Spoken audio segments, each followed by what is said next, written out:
All right, cool.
Okay. I think everyone's here and ready. Does anybody else need a mic check, or are you good? I can say and spell my name so that you have it for your mic check. It's Hannah Catlett, HANNAHCATLETT, spokesperson, FirstEnergy. All good? Okay. Thank you all for being here. We have a good update this morning on our restoration efforts, but first I want to just give a short safety message. As you can see, just like the press conference on Friday, we have a lot of vehicles in this area, so be careful as you're moving around. The cars are coming by for water and ice. We also want to just urge you, the crews have done a really good job staying safe out there this week, and they have been working really hard to restore power. And as you're out in the community today, just if you could stay back from those crews and allow them to work, they are trying to wrap up restoration as quickly as possible. So with that, I'm going to introduce our president of Ohio for FirstEnergy. His name's Torrence Hinton. And his name, you can, for spelling, is TORRENCEHINTON. Torrence?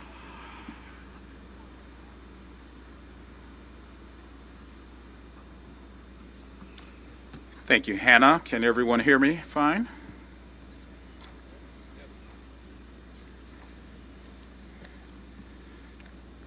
All right, good morning. Thank you for being here and for allowing us to provide this important update. I want to start my remarks by thanking the City of Cleveland for hosting us here at the Zelma Watson George Recreation Center, and to all of you for joining us again here today. We are eager to share the latest restoration updates and highlight additional efforts to support customers and communities through this extremely difficult time. Thanks to the around-the-clock hard work by more than 7,500 storm responders, nearly all of our customers will have power restored much sooner than the original global estimate time that we provided last week of Wednesday, August 14th. As of 9:30 a.m. this morning, power has been restored to nearly 98% of illuminating company customers, with less than 7,000 remaining without service. Most of our customers who are currently without service will have their power restored by 11 p.m. tonight. A small number of customers in areas with more extensive damage may experience restoration times that extend further into this week. Those customers will have individual restoration times assigned to their location to help them plan and make arrangements for the days ahead. Customers can view the current individual estimated restoration time for their particular outage by logging into their account at www.firstenergycorp.com or by texting STAT to 544487 if they are registered for text alerts or viewing the outage map. Again, that's by texting STAT to 544487. We understand that customers who remain without power are frustrated and they are tired. We won't let up our efforts to restore service until every customer impacted by this storm have had their power restored to their home or to their business.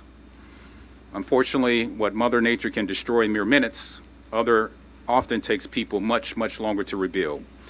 Just to give you a sense and an idea of the extent of damage that we've encountered as a result of the storm, our crews have repaired or replaced about 1,800 cross arms, more than 1,000 cutouts, 400 poles, almost 200 transformers, and about 190,000 feet of wire and cable. For your reference, that's enough wire and cable to cover 526 football fields if laid end to end. As crews continue to work 24/7 to restore service, we are still partnering with Giant Eagle, as well as community service centers like this one here to help provide free water and ice to customers without power. Customers who remain without power can pick up a bag of ice and 2 gallons of water free of charge at several Giant Eagle locations across the region while supplies last. Customers do not need to show their bill or any other documentation to obtain this free water and free ice. In addition, we are also offering ice and water at several community centers within the Cleveland city limits and surrounding communities. We really appreciate the city of Cleveland and all of the municipalities for everything they've done to help us coordinate these efforts for our customers. Customers can access a list of participating locations by clicking the banner at FirstEnergy's homepage. I want to share a few safety reminders. With some cell phone service still not fully available, we understand our customers might be inclined to approach our crews with questions. For everyone's safety, please let our crews do their jobs and stay away from their work zone. It's a very hazardous job that they perform, and many of them are working on very long hours, while their families are home without power themselves. Trust me, our crews want to make sure that we wrap up this effort strong and as quickly as possible. I also urge everyone to stay clear of down lines or other potential hazards which may become energized or may be energized at any time. Safety continues to be our very first and number one priority, both for our workers as well as for the public. Our effort is not successful unless everyone gets their power restored and there are no injuries or incidents as a result of this restoration effort, and we can get all of our workers back home to their families safely. Before we close and open it up to questions to the media, I did want to take a moment to offer City Council President Blaine Griffin an opportunity for remarks. So if you would join me, President Griffin, at the stage and the podium, please. Thank you so much, Mr. Hinton. Last week was a very traumatic experience for the entire city of Cleveland. Cleveland City Council feels your pain. We understand that this was one of the most traumatic events in our city's history, and we definitely want to continue to work with FirstEnergy as well as our electric provider, CPP, to make sure that we have a better process to communicate and mitigate any unintentional impacts in the future whenever we have a storm like this in the future. I'd like to thank FirstEnergy for coming today to make sure that the community has an opportunity to get the things that they need in order to try to weather this storm. I still have across the city some patchwork of people that are without power. In times like this, it's important that we collaborate between government and our private sector partners, but it's also important for our community to stick together and work together in order to make sure that your neighbors are okay, to make sure that we have seniors that are looked after, to make sure that if someone cannot get up here to get ice, that you help. This is a time when the spirit of Cleveland, the true spirit of Cleveland, comes through. We really experienced something the likes of that none of us have ever seen before. If talking to Mr. Hinton and others, we've never seen a storm like this since maybe Sandy in the early 2012 or something like that, or 1963. So this is something that is new, something that we're all going to have to make sure that we get together and debrief after this is all over to make sure that we all combine with each other to serve our community the best way that we can. I would tell you that I want to thank the workers that worked an enormous amount of time in dangerous conditions to make sure that they got our community up and powered. And I want to thank our community for being patient, for being safe, but once again for showing the true spirit of Cleveland and looking after each other. Council members have been out there doing everything from riding the neighborhood to clearing tree limbs and doing whatever we can, because as our title is Cleveland City Council, is to go out there and make sure that the community is okay. I want to tell everyone we're going to get through this. The most important thing is for all of us to make sure that all of our neighbors are restored and that we look at better ways to make sure that all of us communicate with the public whenever we have a crisis of this magnitude again.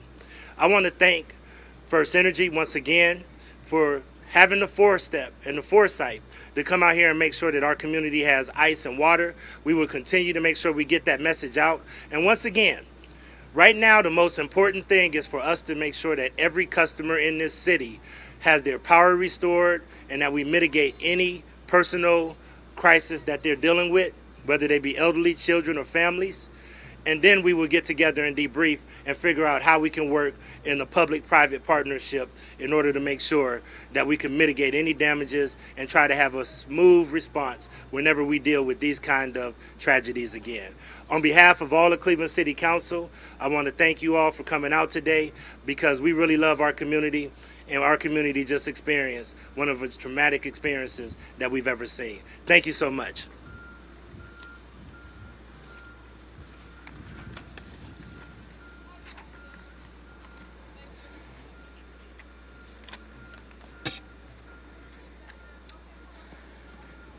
So again, President Griffin, I just want to thank you. Thank you for offering your remarks, and really our sincere gratitude to you, to the council, to the city of Cleveland, and we look forward to continuing our partnership to ensure that we make improvements in communication and continue to do what we can if we were to experience an event of this nature, and I will remind you, a very historic event from a storm and power outage perspective. Again, I know Ohio is the heart of it all, and I believe we've witnessed that in action over this last week. We care about one another, we look out for our neighbors, and we step up when life gets tough. Again, to the elected officials helping their communities by establishing cooling and charging centers, I say thank you. To the local food banks, community-based pantries, to the restaurant owners helping distressed families find comfort and sustenance, I say thank you. We're proud to join these efforts through a generous donation from the FirstEnergy Foundation, which sprang into action to help the Greater Cleveland Food Bank provide shelf-stable meals to those most in need. To the grocery stores, to the cities, to the municipalities for helping us distribute ice and water to our customers and providing locations like we have here at the Zelma Watson George Recreation Center, I say thank you. To our customers, while FirstEnergy employees were working around the clock in your neighborhoods and behind the scenes to restore power as quickly and safely as possible, we saw your goodness abound. Thank you for treating our crews with kindness and respect. You offered snacks, drinks, and so many words of encouragement to help them through their 16-hour work shifts. Thank you for opening your hearts and your homes to your neighbors. You cooked and delivered hot meals, created makeshift group workstations at dining room tables, and offered porch outlets and extension cords for anyone needing a phone charge. Thank you for reminding us all that where there's a will, there's a way. You made bath time fun for kids with glow sticks, helped out-of-town relatives check on loved ones, and pooled resources to help our senior citizens with less access to community resources. And of course, to the thousands of FirstEnergy employees, contractors, and neighboring utilities representing 17 different states in all who have worked tirelessly to turn the lights back on in Northeast Ohio. We know you signed up for this job, and we're proud of the work that you do, but a much-deserved rest is just around the bend. I also want to express my thanks and appreciation to Governor DeWine. His recognition for the financial and physical and emotional toll this historic storm has taken on Northeast Ohio. While I do not have any details beyond what the state has already released thus far, we encourage our customers to stay tuned for additional assistance that might become available in the weeks ahead.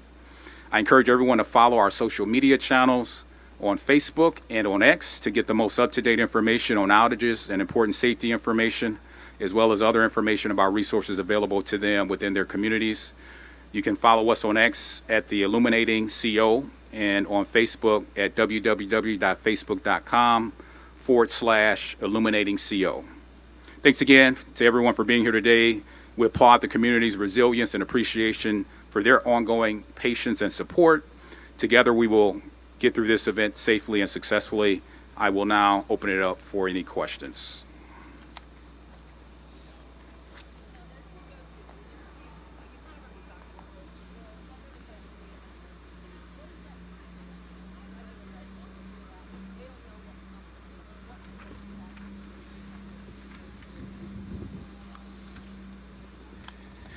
Yeah, so the question was, what does it mean exactly for a state of emergency? And my understanding is there's additional resources that could become available. I'd encourage folks to work with the governor's office and just determine what that may mean. I will tell you very early on, the governor's office reached out to us to see what they can do to help. And we were working with them to determine whether or not we needed any of their help. But with, again, more than 7,000 people coming into the state to assist, I'm not aware of us indicating that we needed help from the state. However, we are extremely appreciative for the governor and his team making that offer.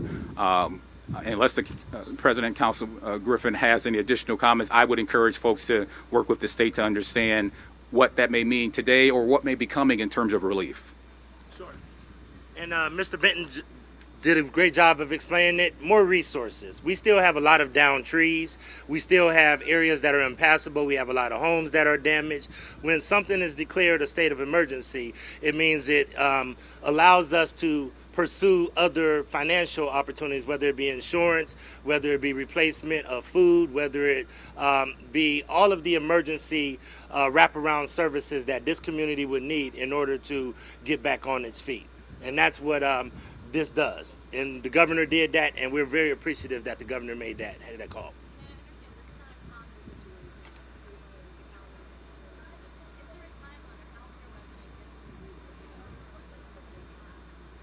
Those are things that we're communicating regularly with our public. I would tell you to look at the city's website. I think the administration has done a great job of really uploading everything on 311.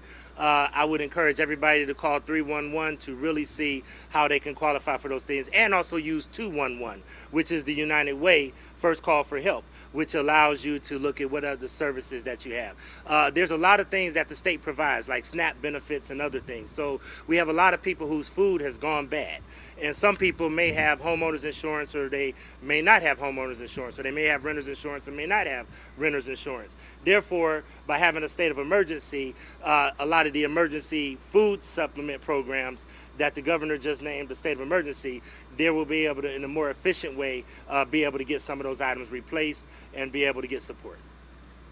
I'm just curious again, because there were people wondering why it implemented on Saturday.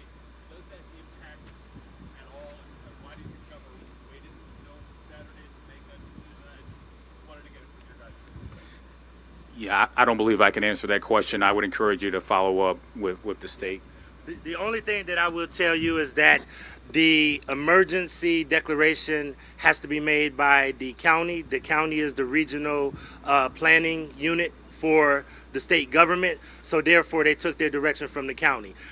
Part of the problem with this storm is that different areas got hit different ways, and there wasn't always, what happened in West Park may not have happened in Mount Pleasant. What happened in Collinwood may not have happened in other areas. So because of that, I don't think everybody always knew the extent of it, and it was kind of a bifurcated process. But once the county got wind of how much damage, and then I want to commend our state legislators, who our local state delegation, who really urged the governor to do this as well. But the county actually has the official role to create a state of emergency. Those are things that we're going to look at when we debrief, because it may need to be the city of Cleveland that declares a state of emergency whenever something like this happens. But the county is where a lot of those resources that we're talking about, through SNAP benefits, through TANF benefits, through loss recovery, being able to make sure that the insurance market understands that there was a disaster that took place here, that it is officially recognized.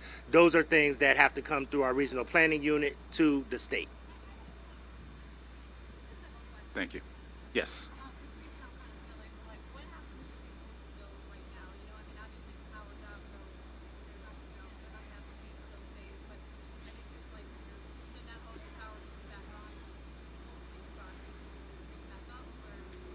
Yeah, obviously right now there's no electricity flowing, so there's no one's collecting a bill at this point. So once the power is restored, then and the meters are safe, the process will restart essentially. Yes. So as FirstEnergy crosses the finish line here, what would you say is the biggest lessons learned or biggest takeaways from this whole experience? Yeah, as President Griffin indicated, we're still very focused on getting all of our customers restored. I will tell you, in the moment here, at least speaking on behalf of FirstEnergy, there were things that we put in place that we ended up tweaking and enhancing so that we can do better but continue to work safely. We will have an opportunity once this incident is fully complete to do that debrief and really learn those lessons so that 30 years from now, when the next historic storm hits for FirstEnergy, we'll be even better prepared. Thank you. I know you haven't been on the job long, but we have the date, that Wednesday date that everyone looked at. What do you think what sped up the process to get it to Monday? What do you think was the difference that really changed that global estimation that you're talking about? Yeah, it was really teamwork. So that date that we put out, as a reminder, I believe we put that out on Wednesday, but someone can fact check me at some point. And you got to remember, we were early on, and there were resources we were counting on that had not yet made it to our property. So that date was very dependent on resources coming. And then once those resources came, we were able to collaborate and see how we were operating. I give a lot of credit to my team. I would dare say I had the easy job being before you and taking some of your challenging questions. They're doing the hard work. And every single day, they looked at how can we do better than what we did yesterday. And it was that kind of attitude and mentality that allowed us to pull in or pull ahead that original Wednesday date. As time went on, as we were able to get people more out there and assess the actual damage, that is really what allowed us to get a better sense of what we needed to do.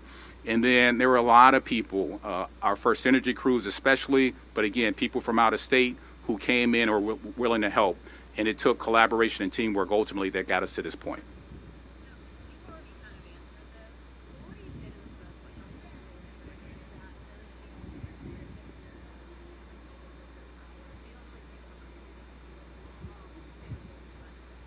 Yeah, I will say to any resident right now who continues to have their power not restored, Please be patient with us. We are working hard. We are working tirelessly. We're still right now working 16-hour shifts to get them restored. Unfortunately, there may be some unique cases where it's going to take us to get to individual homes to understand what the issue may be and what the repair need will be, but we will do that and we'll get that done. I'll just continue to ask for patience as we work through this, continue to encourage them to reach out for assistance if that is needed, but we are working tirelessly still to make sure that 100% of our customers impacted by this storm will have their service restored as quickly as possible. We're committed to that.